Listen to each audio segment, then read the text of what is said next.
Ngayon ang Panginoon. Ang mabuting balita ng Panginoon ayon kay San Lucas.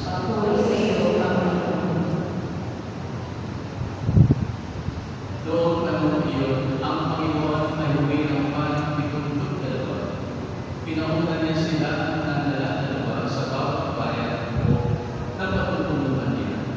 Sinabi niya sa kanila, "Sagana at aanihin, ngunit tataunhin ang mga manggagawa. Idalangin ninyo sa may-ari na magpadala siya ng mga manggagawa sa kanyang piling. Kumayo kayo. Sinusuko ko kayo parang mga kordero sa gitna ng mga asong tuban. Huwag kayong magdala ng nagutan, supot o panyapa. Huwag na kayong ibigin sa daan upang makipagbatihan kanina. Pagpasok ninyo sa anumang bahay, sabihin muna ninyo, mag-aliwa ang kapayapaan sa bahay ninyo. Kung maibigin sa kapayapaan ang nagkakilagod, sa kanila ang kapayapaan, ngunit kung hindi sila magkakilagod. Manatili kayo sa bahay na inyong pinutuluyan, kanin ninyo at inumin ang anumang idulog sa inyo, sapagkat ang manggagawa ay may karapatang tumanggap ng kanyang upang. Huwag kayong magpapalipat-lipat ng bahay. Kapag tinanggal kayo sa ating mga bayan, kanin ninyo ang anumang ihain sa inyo, pabalikin ninyo ang mga may sakit doon, at sabihin sa bayan, lalapit na ang paghahari ng Diyos sa inyo. Ngunit sa ating bayan hindi tumanggap sa inyo, lumabas kayo sa mga lansangan nito at sabihin ninyo, pati ang alikabok dito na tumigil sa aming mga paa ay pinapagpag namin bilang babala sa inyo. Ngunit makakatanan ng malapit na sa inyo ang paghahari ng Diyos.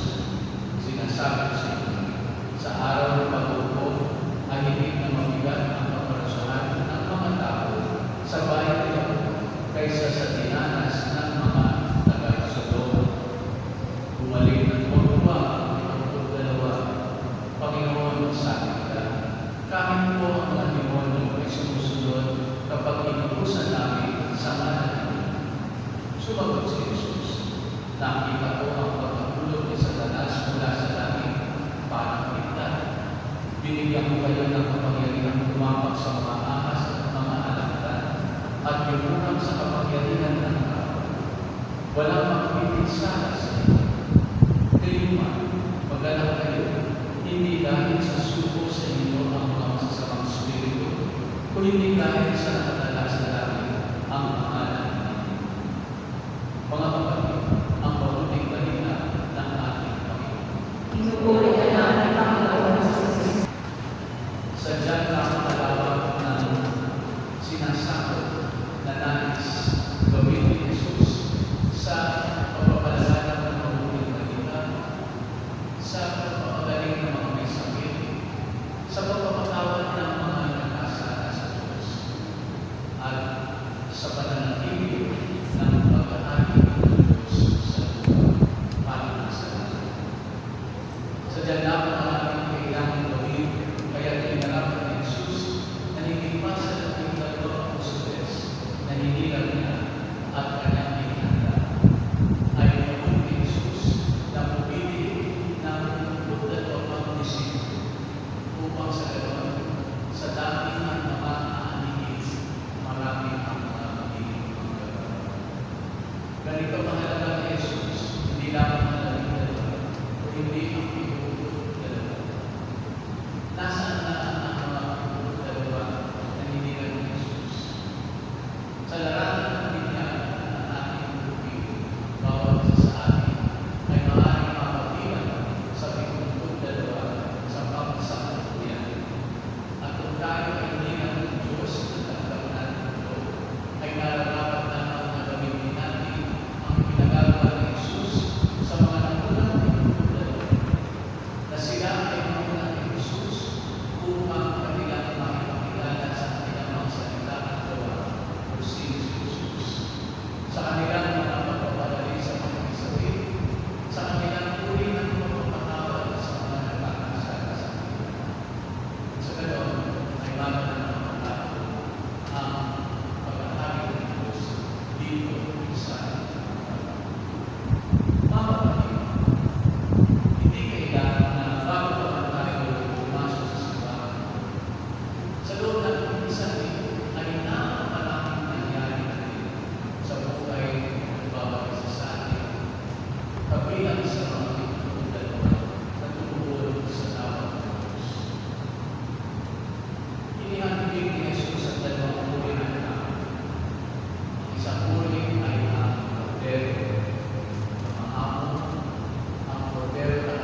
i-share ko sa inyo sa nangyari kahapon lang.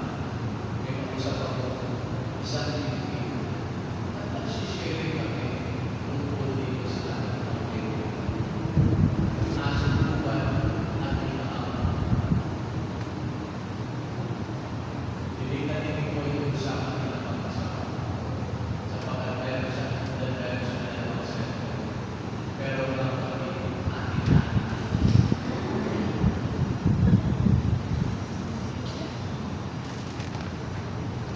Pagtawag ng kanyang asawa, sapagkat isa siya domestic helper at hindi kaya minsan wala nang siya. Bakit? Either nagtalo ka na at meron na hindi pinatalo. Dahil maaari kayong affected at maaari mag-stay sa ilang sandali o mahabang panahon. Pagkatapos na sila ay nagkasabi, hindi pa pala ang mga lupa ng kanyang puso ay tumawag na rin ang kanyang asawa. Alam niya na ang kanyang asawa kasi kanyang lakas sulat na sa sila. Habang nagsasabi, ang agad na anong kailangan?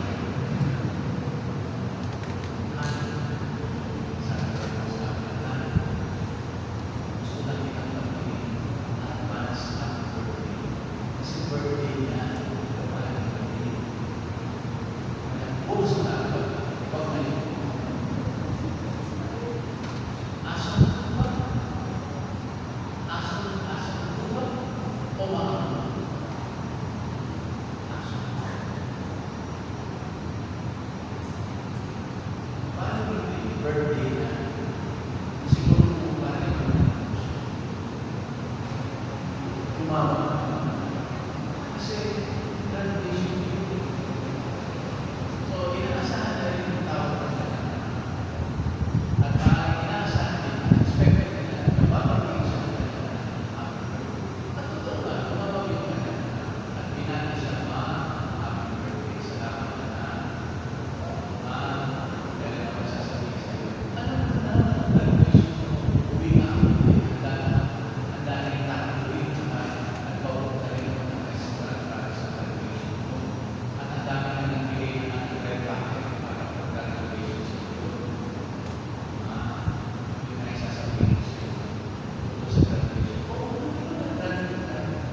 Ayun na. Hindi ko graduate. Next year.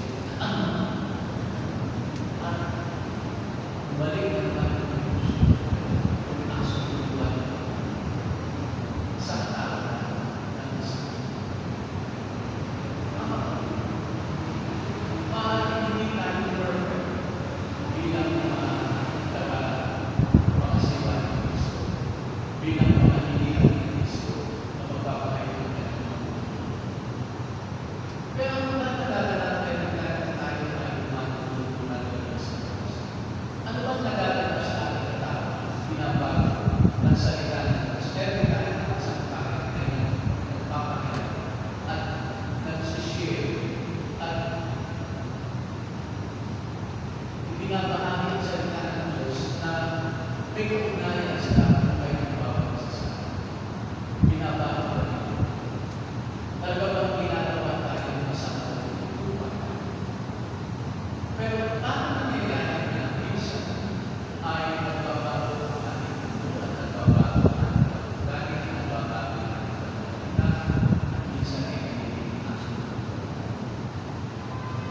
Ayos ko, bago pa ang isang meron na hindi magandang nagalaman sa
Doon sa imahe na very famous na phrase in the sun, which many of us are familiar, na meron mga yugto sa ating buhay na apat na paa nakikita natin sa daan. Apat na paa, yung dalawa na paa natin, yung dalawa paa natin ay ang paa ng Diyos. Kung saan, sa paglalakay natin, sa lahat ng naglalakad natin, sa hirap ng ginawa, in challenges and tribulations in life, nakikita natin apat na paa na mga taon na. At lagi nandiyan ang Diyos kasama natin. Pero meron din pagkakataon sa buhay ng isa, hindi natin nakikita ang nagdadama ng Diyos. Pero nandun ang Diyos. Pero kapag tinitingnan natin yung daan ng buhay natin, wala ang ating mga paa. Ang ibang paa ang ating paa. At ang paa yan ay ang paa ng Diyos. Pero patuloy yung ating buhay, dumadaan tayo sa hirap at ginawa. Pero patuloy yung buhay natin. Pero nasaan tayo? Lalo dito sa panahon ng isa, ay napakabigat ang pinagdadaanan natin. Pero dalawa lang nakikita natin ang paa ng Diyos. Nakakalaan tayo, nakakalaman tayo. Patuloy yung lagi na buhay. To think and think natin. Nasaan tayo sa daan ng buhay? When things get rough. Pero patuloy pa rin tayo. Kalang-kalang na tayo. Pasan-pasan tayo. Doon natin makikita that God never abandons us. That God is always with us. Then babalik na naman kapag may kuminawa na lang ang buhay natin. Kita na naman natin. Apat na yapak. Ang yapak ng Diyos at ang yapak ng ating sarili. Mga kapatid, sa uri ng karanasan na ito, ay mas lalo pang pinaiintin na tayo nalulungkot sa tao ng Diyos. Na may mga bagay na pinagdadala sa Diyos na kailangan natin ang bagay na ito. Yung mga plano natin sa buhay, yung mga inaasam-asam natin sa buhay. Magagawa ang mga bagay na ito sa tulong ng Diyos. Pero sana tayo magkakita kapag tayo ay ginawa ng Diyos na magservisyo sa atin, na magbigay ng testimony sa atin, magiging isang Kristiyano, ikaw tayo magkakita. Bakit? Bilang dating natin sa Diyos sa kanyang pamamagitan at kagandaan ng Diyos sa atin. Nasaan tayo sa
Kristo. Patuloy tayo sa ating sa iba't ibang uri ng tao ng Diyos. All the rest before. Pag-singin natin lahat, sabi-sabi natin